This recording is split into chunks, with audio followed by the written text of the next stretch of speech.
자, 여러분들과 함께 갈라디아서 2장 1절부터 10절까지의 말씀을 살펴보도록 하겠습니다. 갈라디아서가 이 바울의 어떤 사역의 초기의 작품인가, 아니면은 갈라디아서가 이렇게 바울의 사역의 어떤 중기나 후기의 작품인가, 이런 것들에 대해서 신학적인 좀 논쟁들이 있지만, 2장 1절을 보면 아마 이 갈라디아서는 바울의 어떤 사역의 초기에 쓰여진 어떤 그런 서신서가 아닌가라는 것을 추측할 수 있게 해줍니다. 2장 1절에 보면 14년 후에 내가 바나바와 함께 디도를 데리고 다시 예루살렘으로 올라갔다라고 이야기를 하고 있는데, 여기서 바나바라는 이름이 언급되고 있습니다.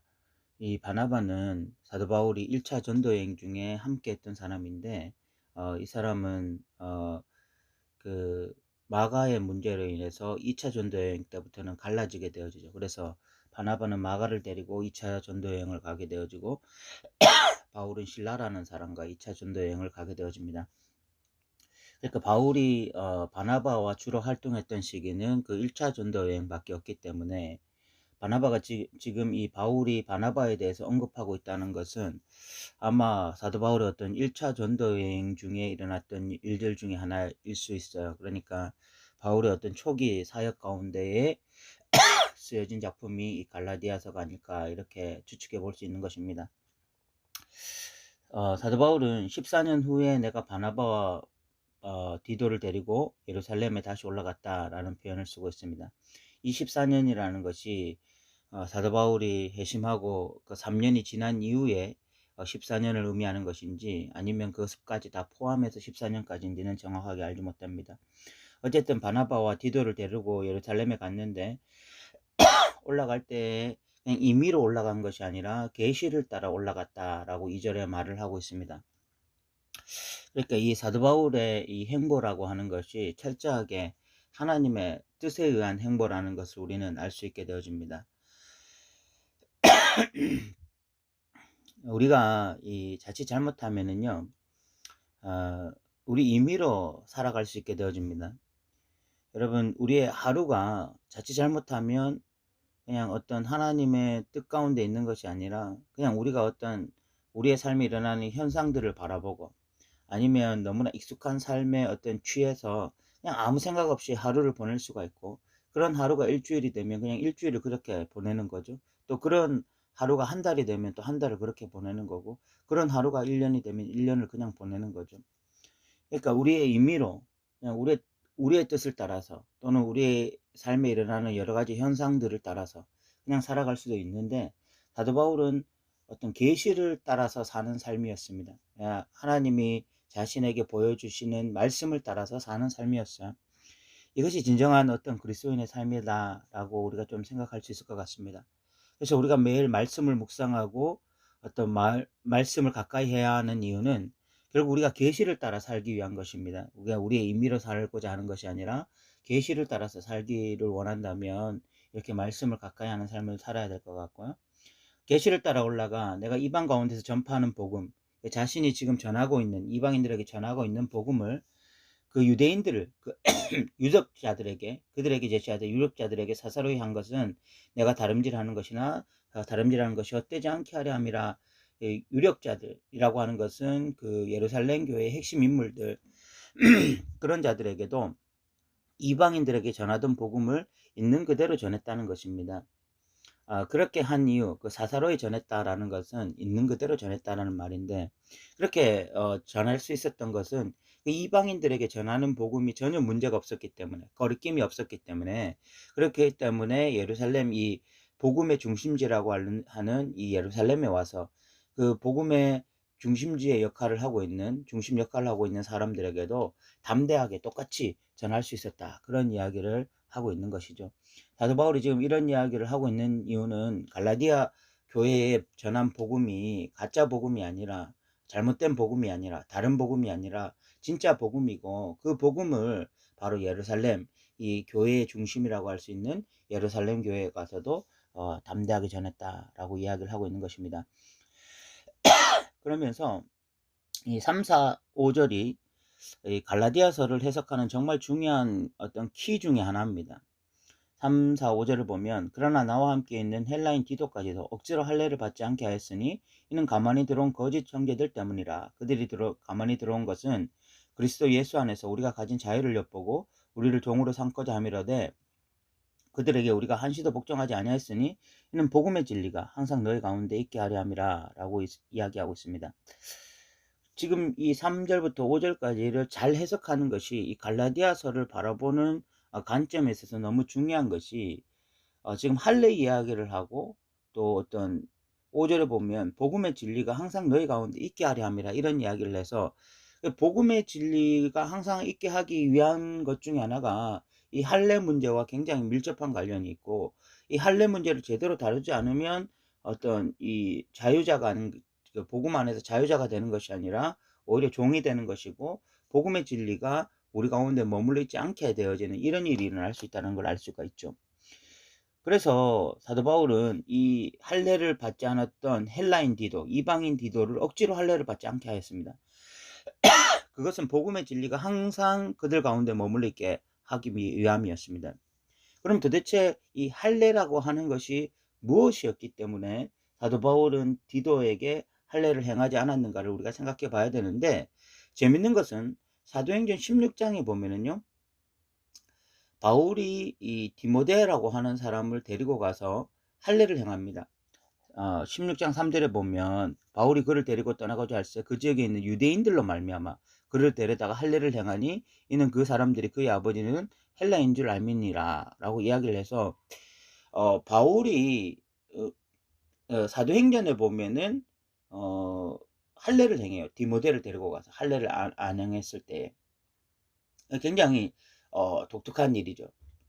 그런데 지금 이 갈라디아서에서는 디도를 데리고 할례를 행하지 않거든요. 그럼 이 차이가 뭐냐 하는 것입니다.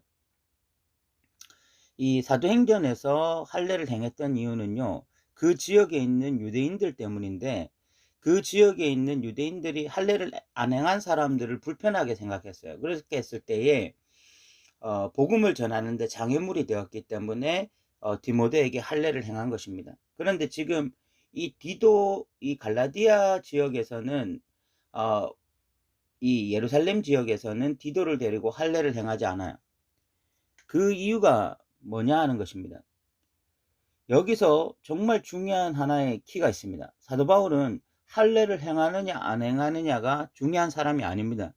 만약 이것이 중요한 사람이었다면 뭐 둘 중에 하나만 했겠죠. 할례를 반드시 행했든지 아니면 할례를 행하지 않았든지 뭐 이런 둘 중에 하나의 포지션만 취했을 텐데, 사도 바울은 이것에 대해서 유연성을 가지고 있습니다. 그래서 디모데에게 할례를 행하기도 하고 또 디도에게 할례를 안 행하기도 하죠. 이것은 그들이 가지고 있는 태도 때문에 그런 것입니다. 그러니까 이 사도 바울은요, 할례를 행하든지 안 행하든지 중요한 사람이 아니에요. 이것은 지금 사도 바울에게 본질이 아닙니다. 그런데 이 할례를 바라보는 사람들의 관점, 그냥 어떤 사람들에게는 그냥 할례를 안 행하면 그냥 불편한 정도인 사람들에게는요, 할례를 행해 줄 수가 있어요. 그걸 통해서 그 사람들에게 가까이 가고 또 그 사람들에게 복음을 전할 수 있는 하나의 어떤 중요한 도구로 사용한 것입니다. 그런데 지금 이 예루살렘 지역에 와서는 디도를 할례를 행하지 않아요. 그 이유가 무엇인가 하면 지금 이 사람들이 가지고 있는 이 예루살렘 지역의 몇몇 사람들이 가지고 있는 그 생각이 무엇인가 하면 할례를 행해야만 하나님의 자녀가 될 수 있다라는 인식을 가졌기 때문에 그런 것입니다. 그러니까 이 사람들에게 있어서 할례라고 하는 것은요, 단순히 어떤 종교적인 의식이 아니라 구원의 문제였고요, 하나님의 자녀가 되는 문제였습니다. 그런 문제로 취급했을 때는 그건 아닌 것이거든요. 사도 바울에게 있어서 할례라고 하는 것은 하나의 어떤 종교적인 표는 될 수가 있습니다. 우리가 하나님의 자녀가 되었다라고 하는 하나의 사인은 될 수 있을지 몰라도 이것이 하나님의 자녀가 되는 자격 요건은 될 수 없는 거예요. 그런데 그런 식으로 인식하는 사람들이 있었기 때문에, 그래서 디도를 데리고 억지로 할례를 행하지 않았고, 만약 그런 사람들의 생각에 굴복해서 할례를 행한다면 이거는 복음의 진리 안에 머물러 있는 것이 아니거든요. 그렇기 때문에 사도 바울이 지금 디도를 데리고 할례를 행하지 않은 것입니다. 그러니까 지금 이 갈라디아서를 보니까 다른 복음이 뭔지를 하나를 알 수가 있어요. 그게 무엇이냐? 다른 복음은요, 예수로 충분하지 않은 것입니다. 예수를 믿음으로 충분하지 않은 거야. 예수를 믿어서 하나님의 자녀가 된다라고 하는 공식이 있는 것이 아니라 예수도 믿지만 할례도 행해야 된다라는 공식이 있었던 거죠. 그 예수도 믿지만 그 유대인의 전형적인 특징인 할례를 행해야만 하나님의 자녀가 될 수 있다라고 하는 또 다른 규정이 있었던 것입니다. 그렇게 예수 플러스 무언가를 첨가하는 것이 바로 다른 복음이었던 거죠. 바로 그것이 갈라디아 교회 안에 있었던 다른 복음의 특징이에요. 그래서 이 부분에 대해서는 사도 바울이 절대로 타협을 하지 않고, 그래서 디도까지도 어떤 그 할례를 행하지 않게 하는 그런 일을 한 것입니다. 오늘날 교회도 우리가 이거 살펴봐야 됩니다. 우리 이거 진짜 고민해 봐야 됩니다. 우리가 정말 예수 그리스도로 말미암아 우리가 구원받고 예수 그리스도로 충분한지 한번 생각해 봐야 됩니다. 여전히 우리가 예수 그리스도를 믿지만 뭐 주일 성수해야 된다, 11조 해야 된다, 뭐 술 마시지 말아야 된다, 그래야 하나님의 자녀가 될 수 있다, 이런 뭐 공식을 한다든지. 여러분 물론 주일날 교회 와야 됩니다. 예배 드려야 되죠. 그리고 또 우리가 11조도 하면 좋고, 또 우리가 그 술 마시지 않으면 좋은 것입니다. 우리가 그런 것들이 신앙생활에 유익이 되죠. 그러나 그런 것들을 함으로써 하나님의 자녀가 되는 건 아니거든요. 또는 어떤 사람들은 뭐 종교적 체험이 있어야 된다. 언제 예수님 만났냐? 그때 예수님 만날 때 뭐 가슴이 뜨거웠냐? 어떤 현상이 있었냐? 뭐 그런 이야기를 하기도 하고요. 그러니까 어떤 예수를 믿는다라는 것 외에 자꾸 다른 것들을 첨가함으로써 그것을 통해서 진짜 하나님의 자녀가 될 수 있다, 이런 식으로 말하는 것은 전혀 아닌 것이죠. 우리가 하나님의 자녀이기 때문에 주일날 예배도 드려야 되고 11조도 드려야 되고, 그리고 우리가 술이나 담배도 가까이 하지 않아야 되는 것이지, 그런 것들을 함으로써 하나님의 자녀가 되는 건 아니에요. 그런데 오늘날 좀 현상 가운데 그냥 어떤 주일날 계속해서 교회에 나오고 또 뭐 11조 하고 뭐 술이나 담배를 안 하고 또 교회에서 봉사하고 이렇게 했을 때, 그런 현상들을 보고서 너는 하나님의 자녀다라고 선포해 주는 경우를 심심치 않게 만날 수가 있습니다. 그런데 중요한 것은 예수로 충분해야 되거든요. 그 말은, 예수로 충분하다 하는 말은 예수가 그 사람 안에 살아 있어야 되는 거죠. 그 예수로 충분하다, 그냥 예수 믿습니다라는 것은 그냥 믿습니다로 끝나는 것이 아니라 그 사람과 예수가 함께 십자가에 못 박히고, 그래서 그 사람 안에 예수가 살게 되어지는 것을 의미하는 것입니다. 그것이 갈라디아에서 말하는 진짜 예수 믿는 거예요. 예수 믿으면 내 안에 이제 예수가 살게 되는 것을 의미하는 것입니다. 그렇게 예수가 살게 되어지는 것으로 충분해지는 거야. 그것이면 족한 것입니다. 그런데 그 예수가 산다고 하는 것이, 예수가 내 안에 산다고 하는 것이 엄청난 영향력을 발휘하거든요. 이제 내 안에서 내가 사는 것이 아니라 내 안에서 예수가 살게 될 때에 과연 어떤 일들이 일어나겠습니까, 여러분? 뭐 우리가 상상하지도 못할 그런 능력들이 나타나게 되는 거죠. 그리스도인 다움이 나타나게 되는 거죠. 그것은 뭐 제가 말하지 않아도 당연히 여러분들이 쉽게 추측할 수 있는 것입니다. 어쨌든 사도 바울은 이 할례로 인해서 하나님의 자녀가 되는 것은 강력하게 거부했기 때문에 디도가 할례를 받지 못하게 했고요. 그 다음에 6절부터 보면, 유력하다는 일을 중에 어떤 이든지 내게 상관이 없으며 하나님은 사람을 외모로 취하지 아니하시니 저 유력한 이들은 내게 의무를 더해 준 것이 없다. 여기서 유력하다는 것은 예루살렘 교회의 핵심 인물들인데, 뭐 그 사람들이 뭐 핵심 인물이든 아니든 자기에게 그렇게 크게 중요한 것이 없고, 그 사람들이 사도 바울에게 의무를 더해 준 것이 없다라는 것은 사도 바울이 전하고 있는 복음 외에 또 다른 것을 첨가해야 된다, 이런 식으로 말하지 않았다는 것입니다. 실제로 보면 도리어 그들은 내게 무할례자에게 복음 전함 맡은 것이 베드로가 할례자에게 맡은 것 같은 것을 보았고, 베드로에게 역사하사 그를 할례자의 사도로 삼으시니가 또한 내게 역사하사 나를 이방인의 사도로 삼으셨다. 그 예루살렘 교회에 있는 핵심 지도자들이 본 것이, 아하, 베드로가 이 할례자들을 향한 사역자라면 사도 바울은 무할례자들을 향한 사역자구나 라는 것을 눈으로 보고 확인해 줬고, 그것을 인정해 줬다는 것입니다. 그래서 9절을 보면, 또 기둥같이 여기는 야고보와 게바와 요한도 내게 주신 은혜를 알므로 나와 바나바에게 친교의 악수를 하였으니 우리는 이방인에게로 그들은 할례자에게로 가게 하려 함이라. 다만 우리에게 가난한 자들을 기억하도록 부탁하였으니 이것은 나도 본래부터 힘써 행하여 왔노라. 그 사도 바울, 이 예루살렘 교회의 핵심 인물들, 야고보, 게바, 요한 이런 사람들이 친교의 약속을 했다는 것입니다. 바울과 바나바와. 그 말은 그냥 인간적으로 친해지자 이것이 아니라 그 양쪽 진영 모두 정말 중요한 것이 진리거든요. 베드로나 야고보나 뭐 요한 이런 사람들도 진리와 타협할 생각이 일도 없습니다. 바울과 바나바도 마찬가지죠. 그런 사람들이 서로 친교의 악수를 했다라는 것은 서로를 인정했다는 것입니다. 그러면은 인간적으로 인정했다는 말이 아니라 그냥 인간적으로 당신 좋은 사람입니다. 훌륭한 사람입니다. 이렇게 해서 인정했다는 것이 아니라 그들의 복음의 메시지를 인정했다는 것이거든요. 그러니까 지금 친교의 악수를 했다는 것은 당신의 복음 맞는 복음입니다. 당신의 복음이 맞는 복음입니다. 라고 서로 인정했다는 거예요.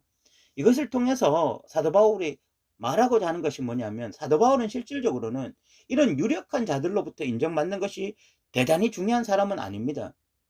그는 뭐 그 사람들이 인정하든 안 하든 간에 다메섹 도상에서 분명히 예수 그리스도의 계시를 받았기 때문에 뭐 사람에게서 인정받는 거 중요한 건 아니에요. 그런데 사도 바울이 중요한 것은 무엇인가 하면 사도 바울의 복음을 듣는 자들이 이것을 중요하게 생각하거든요. 그래서 사도 바울의 복음이 도대체 어디로부터 온 것이냐라고 질문할 때에 그 복음이 물론 하나님으로부터 온 것이지만 또한 예루살렘 교회의 중요 지도자들이 인정한 복음이다라고 하는 것이 바울에게서 복음을 듣는 자들에게서 중요하기 때문에 사도 바울이 지금 이 이야기를 하고 있는 것입니다. 그래서 사도 바울은 이것을 통해서 너희들이 다른 복음이 아니라 진짜 복음에 반응하면서 살아야 된다. 갈라디아 교인들아, 지금 내가 전했던 복음, 그 복음이 바로 바른 복음이다. 그러니까 그 복음에 온전히 반응해라. 라고 지금 권면하고 싶은 것입니다. 갈라디아서 보면서 우리가 끊임없이 생각해야 될 것이 있습니다. 그것이 무엇인가 하면 교회 안에 다른 복음이 존재할 수 있다는 것입니다. 여러분, 에덴 동산이라고 하는 것은 철저하게 하나님의 통치를 받던 그런 완전 지상 낙원이었습니다. 그런 지상 낙원에도, 죄가 없었던 지상 낙원에도 다른 복음이 들어왔습니다. 이 사탄이 뱀을 이용해서 다른 복음을 아담과 하와에게 전했고, 그 다른 복음에 어떤 넘어갔던 아담과 하와가 선악과를 따먹음으로써 결국은 그 에덴 동산에서 쫓겨나게 되어지는 그런 일들이 일어났었죠. 여러분, 죄가 없었던 그 완전한 지상 낙원이었던 에덴 동산에서조차 다른 복음이 들어왔다면 오늘날 교회 안에 다른 복음은 얼마든지 들어올 수 있습니다. 사탄은 여전히 광명한 천사로 자기를 속여서 그래서 교회 안에 들어와서 다른 복음을 여전히 이 교인들에게 심을 수가 있어요. 그렇기 때문에 우리가 받은 복음이 진짜 복음인지를 늘 확인하는 작업이 필요합니다. 우리가 늘 말씀을 연구하고 말씀을 가까이 하고 내가 믿는 것이 정말 이 성경적인 것인가 바른 것인가 이런 질문들을 죽을 때까지 끊임없이 해 가야 됩니다. 왜 이것을 해야 됩니까? 이것이 바로 정말 이 바른 복음 위에 서고자 하는 진짜 하나님의 백성들의 바른 태도입니다. 우리가 우리 자신을 너무 믿어서는 안 됩니다. 그리고 내가 믿고 있는 것이 늘 확실한 것이라고 그렇게 스스로 확신만 가지고 있어서는 안 됩니다. 그 확신이 때로는요 편협성이 될 수가 있고요, 편견이 될 수도 있고 잘못된 생각이 될 수도 있습니다. 그냥 아집과 고집이 될 수도 있는 것입니다.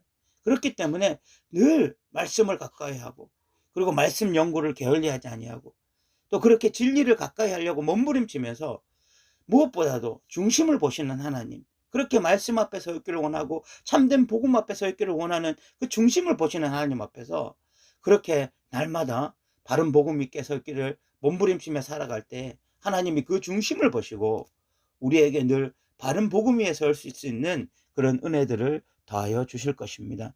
우리 사랑하는 성도 여러분, 우리가 절대로 다른 복음에 노출되거나 그런 것들에 잠식당하지 아니하고 다른 복음과 절대로 타협하지 아니하고 참된 복음 위에서 믿음으로 신앙생활하는 저와 여러분 되시기 바랍니다. 오늘도 들어주셔서 감사합니다.